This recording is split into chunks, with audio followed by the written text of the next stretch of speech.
আসসালামু আলাইকুম, সবাই কেমন আছেন? আমি আলহামদুলিল্লাহ ভালো আছি। প্রতিদিনকার মতো একটা নতুন ভিডিও নিয়ে চলে আসলাম। ঘুম থেকে উঠে ফ্রেশ হয়ে আমি আমার ডিউটিতে চলে আসলাম। আইসাই আমি আমার কাজে ব্যস্ত হয়ে পেলাম।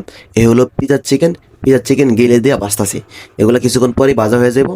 আপনারা সবাই দেখে থাকেন, ইনশাল্লাহ ভালো লাগবো। ভাই প্রতিদিন একই কাজ বা অন্য কাজ থাকে, সব কাজ তো ভিডিও দেওয়া যায় না। যতটুকু সম্ভব চেষ্টা করি ভিডিও দেওয়ার জন্য। এই হলো পিজা চিকেন, পরে কাছাকাছি হয়ে গেছে। এখন আমরা পিজা চিকেন উড়িতাছি। পিজা চিকেন উড়ানো শেষ করে তারপর অন্য কাজে চলে যাবে ইনশাআল্লাহ।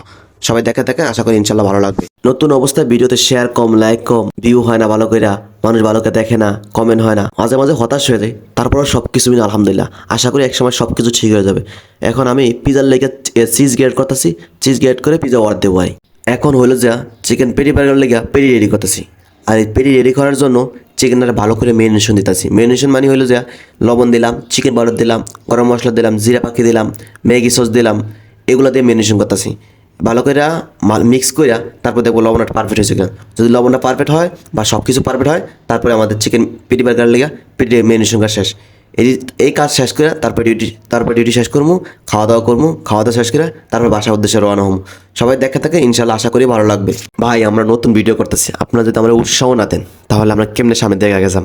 যদি ভিডিওটা আমরা সামনে পরে অবশ্যই চ্যানেলটা সাবস্ক্রাইব করবেন, একটা ভালো কিছু কমেন্ট করে দেবেন, তাহলে উৎসাহ পাইলে মানুষ আরও ভিডিও করতে মানে আরও আগে আসে। তারপরও যদি আপনার মনে হয় যে না দরকার সাবস্ক্রাইব করার বা একটু উৎসাহ দেওয়ার, তাহলে অবশ্যই সাবস্ক্রাইব করবেন। ডিউটি শেষ করে এখন আমি আমার বাসার উদ্দেশ্যে রওনা হলাম। সবাই ভালো থাকবেন, সুস্থ থাকবেন। দিন শেষে যাই করে না কেন সুস্থ থাকে আলহামদুলিল্লাহ।